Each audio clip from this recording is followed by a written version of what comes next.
ప్రస్తుతం ఢిల్లీలోని rows avenue కోర్టులో కవిత విచారణ కొనసాగుతుంది.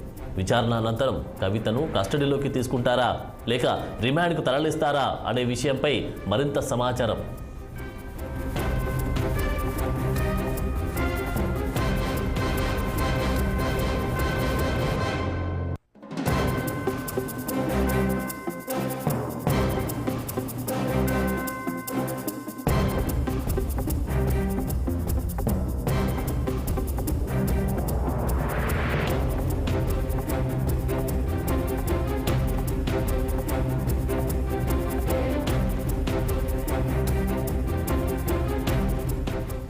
ప్రస్తుతం ఢిల్లీలోని రౌస్ అవెన్యూ కోర్టులో కవిత విచారణ కొనసాగుతోంది.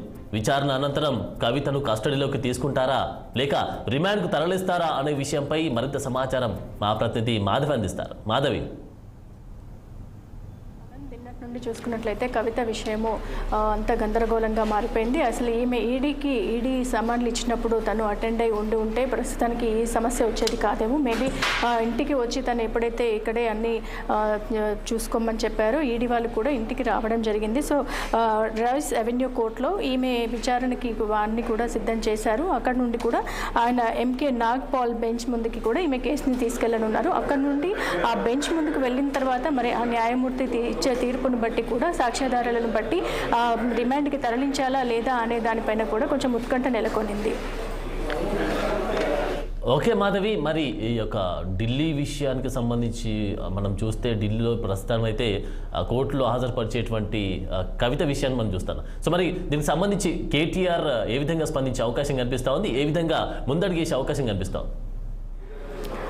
కేసీఆర్ కూడా నిన్నటి నుంచి బయటికి వచ్చినట్లుగా ఎక్కడ కనిపించట్లేదు ఆనంద్. మరి అక్కడ నుంచి చూస్తున్నట్లయితే నిన్న కేటీఆర్, హరీష్ రావు, భర్త వాళ్ళ అనిల్ ముగ్గురు కూడా ఆమెని ఆపడానికి చాలా ప్రయత్నించారు. కానీ కేసీఆర్ కూడా ఎక్కడ ఈ పార్ట్లో మనకైతే ఎక్కడ కనిపించలేదు. మరి ఇన్నర్ సైడ్గా కూడా ఎక్కడి నుంచైనా వాళ్ళు రాజకీయ పరిణామాలను బట్టి కానీ హై ఇన్ఫ్లుయెన్స్ ఏమైనా యూజ్ చేయడం ఏమైనా జరుగుతుందా అనే విషయం మాత్రం మనకు తెలియాల్సి ఉంది ఆనంద్.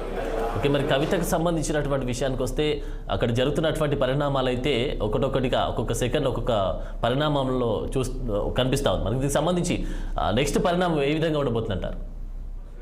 నెక్స్ట్ పరిణామము అన్ని సాక్ష్యాధారాలను చూసిన పిదప అక్కడ ఉన్న ఎవిడెన్సెస్ అన్నీ కూడా వారికి సరైన ఎవిడెన్సెస్ ఉన్నట్లయితే తప్పకుండా కూడా కవితను రిమాండ్కి తరలించే అవకాశం అయితే కనిపిస్తుంది. సో నిన్న రాత్రి నుండి కూడా ఆమెకి వైద్య పరీక్షలు నిర్వహించడం జరిగింది. ఈడీ అధికారులతో పాటు ఈడీ ఆఫీస్లోనే ఆమెని ఉంచడం జరిగింది. అనేక విధాలుగా కూడా ఆమెని ప్రశ్నించడం జరిగింది. నిన్న దాదాపు 7 గంటల పాటు ఆమెని అన్ని విధాలుగా వాళ్ళు ప్రశ్నించారు. ఆమెకు ఉన్న డాక్యుమెంటేషన్ కానీ ఏదైతే ఉన్నాయో అవన్నీ కూడా వాళ్ళు చెక్ చేశారు. దాని తర్వాతే వాళ్ళ దగ్గర ఉన్న ప్రూఫ్స్ ప్రకారంగానే నిన్న అంటే ఆల్రెడీ ప్రీ ప్లాన్డ్గానే వాళ్ళు రావడం జరిగింది. అంటే కవితను ఎలాగైనా తీసుకువెళ్ళాలని వాళ్ళు టికెట్స్ కూడా ఫ్లైట్ టికెట్స్ కూడా కన్ఫర్మ్ చేసుకొని రావడం బట్టి చూస్తుంటే ఇదంతా కూడా ఒక ప్రణాళికలాగా వాళ్ళు ముందు నుంచి ఒక వ్యూహాన్ని మాత్రం రచించుకున్నట్టుగానే తెలుస్తుంది. అంటే నిన్న కోర్టులో రావాల్సిన ఆమె తీర్పుని కూడా వాళ్ళు పక్కన పెట్టేసి వచ్చి డైరెక్ట్గా ఈడీ విచారణ, ఈడీ ఇద్దరు కూడా ఆమె ఇంటిని సోదా చేయడం అనేది కూడా ఒక ప్రణాళికబద్ధంగా జరిగినట్టుగానే మనకు కనిపిస్తుంది ఆనంద్. ఓకే మాధవి, నిన్న కవిత ఇంటి విషయానికి వస్తే కవిత ఇంట్లో ఇన్వెస్టిగేషన్ జరుగుతున్నటువంటి సమయంలో బీఆర్ఎస్ కార్యకర్తలు అయితే మోదీ డౌన్ డౌన్ అంటూ కూడా నినాదాలు చేశారు. మరి ఈ యొక్క అంటే ఈ విషయానికి వస్తే అంటే కవిత అరెస్ట్కి సంబంధించినటువంటి విషయానికి వస్తే మోదీనే ఈ యొక్క అరెస్ట్ విషయాన్ని ముందు పెట్టి అరెస్ట్ చేయించేటువంటి ప్రయత్నం చేశారని కూడా చెప్తున్నటువంటి పరిస్థితి కనిపిస్తాం. దీనికి సంబంధించి మీరేమంటారు?